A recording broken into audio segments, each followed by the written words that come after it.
ফাজামা বাইনা আফিয়াত এই দিন ও দুনিয়া, এই ইয়াকিন এবং মুআফাত এই দুটোতে দিন এবং দুনিয়ার আফিয়াতকে আল্লাহ নবী সাল্লাল্লাহু একত্রিত করে দিয়েছেন। ইয়াকিন মানে ধর্মীয় নিরাপত্তা, আর দিনের নিরাপত্তা, দিনের নিরাপত্তা মানে আখিরাতের নিরাপত্তা, জান্নাত পাবেন। আর দুনিয়ার আফিয়াত মুআফাত মানে হচ্ছে দুনিয়ার নিরাপত্তা।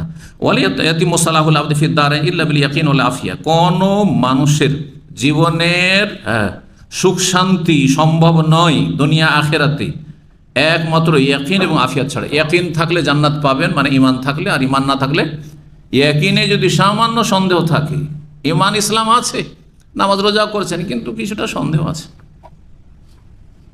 কাফের, ঠিক কিনা, মুসলিম না। ইয়াকিন থাকলে আখিরাত নিরাপদ, আর আফিয়াত থাকলে দুনিয়া নিরাপদ। ফলে ইয়াকিন ইয়াদফানহু ইকাবাল আখিরা, কারণ মানুষের ইয়াকিন থাকলে আখিরাতের শাস্তি দূরীভূত করবে। ওয়াল আফিয়ার, যদি সে নিরাপত্তা থাকে দুনিয়া, তাদফানহু আমরাজাদ দুনিয়া, দুনিয়ার রোগ ব্যাধিকে দূর করবে, অন্তরের রোগ ব্যাধিকে, অবাদানীয় শরীরের দুর্ব্যাধিকে, রোগ ব্যাধিকে।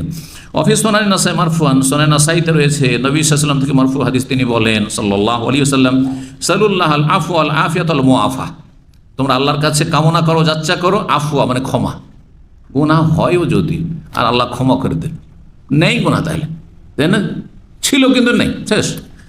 আফওয়া ওয়াল আফিয়া মানে নিরাপত্তা, ওয়াল মুআফাতা এবং মুআফাত, আফিয়ার মুআফা। ফামা উতি আহাদুন বাদিল ইয়াকিন খায়রুম মিনাল মুআফা, কোনো মানুষকে ইয়াকিনের পরে সার্বিক নিরাপত্তার চাইতে উৎকৃষ্ট কিছু দেওয়া হয়নি।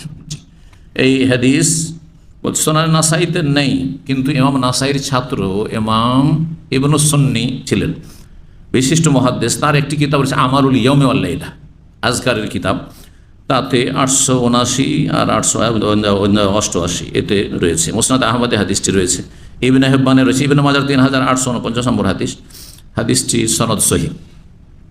তাহলে আল্লাহর কাছে ক্ষমা পাওয়া, আফিয়াত পাওয়া মানে নিরাপত্তা, আর মুআফাত মানে মানুষের একে অপরের কাছে ক্ষমা পাওয়া, মানে বান্দার হক কারো নষ্ট করেননি, আপনার দাবি কারো ওপর নেই, আর আপনার উপর কারো দাবি নেই, এটা হইতে পারে মুআফাত।